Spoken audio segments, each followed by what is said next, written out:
प्रणाम माँ जी। के बड़ा तू लोग? क्या माँ जी, पहन के खाकी वर्दी, मुंह हो पेट के साथ आके खड़ा बानी। हमरा देख के नहीं के पता चलत कि हम के बानी। किस विषय के बारे में आइल बड़ा? वकील साहब के केस के सुराग ढूंढे खातिर हम स्वामी आइल बानी। और पेटू भी आइल बा। लेकिन पुलिस तो सब कुछ चेक करके चल गई बा। अरे वो सादा पुलिस रहे। हम दादा पुलिस बानी।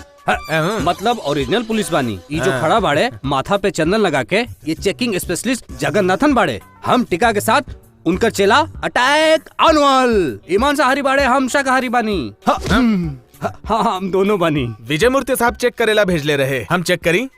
हाँ। माँ जी, रवा के घर में आज मछली बनल रहे का? हे भगवान। ब्राह्मण के घर में का पूछे का समझ में ना एकर आवेला। मतलब चूल्हा में जले कुछ खुशबू आ रहल बा। रवा अंदर जाके देखी का जल रहल बा। रवा अपन काम करी, हमरा के अपन काम करी दी। चा चा चा आराम से देख के आई रहुआ। है सारा कागजात इधर बा।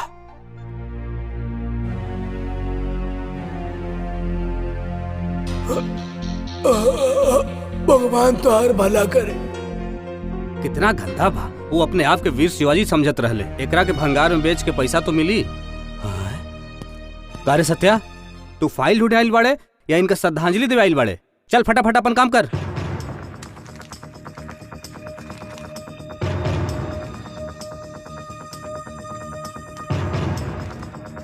इस सब किताब का वो आदमी पढ़ ले रहे। ए कुछ मिलल का? 4 छिपकली 3 कॉकरोच मिलल।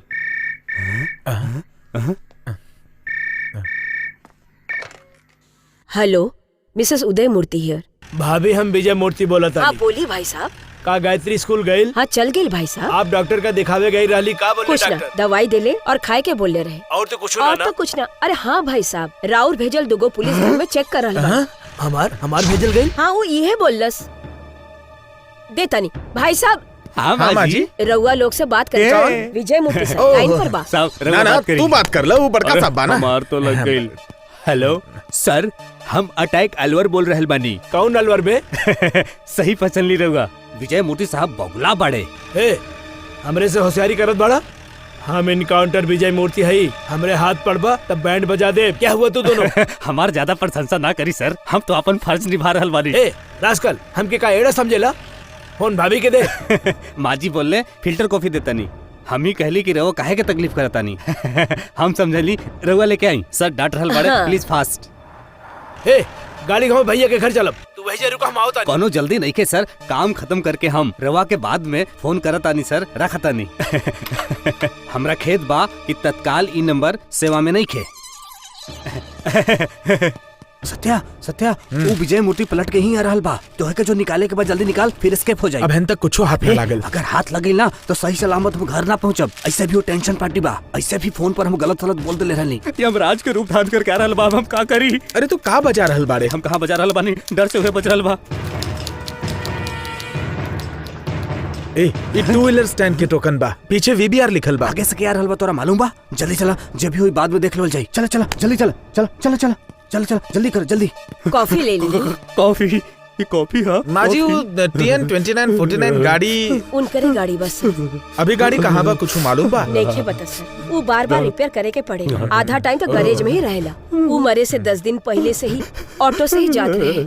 अभी वो गाड़ी के बारे में चला लेट हो रहल बा। स्टेशन में भी काम बा, कल आके देख ले। हम इलीमा जी, इलीमा जी। अरे राउर हाथ इतना काम काहे रहल बा? शुक्र बा माँ जी। कॉफी में नहीं, हमार बॉडी में थोड़ा भी लेट हो जाला तो हमरा ऐसा हो जाला। चल रे सत्या जल्दी चल चल चल। अबे चाबी तारे पास बा, निकाला ना? हाँ हाँ हमरे पास बा चाबी। अरे हमरे पास तो रहे। लगा था पेट झटक गई। निकाला ना? आ गई का चाबी? ना रे, पुलिस जीप आ गई। इनकाउंटर विजय मूर्ति आ गई बा। अरे एकर हाथ लगली तो गोली मार दी। ये सब तोरे वजह से भइल।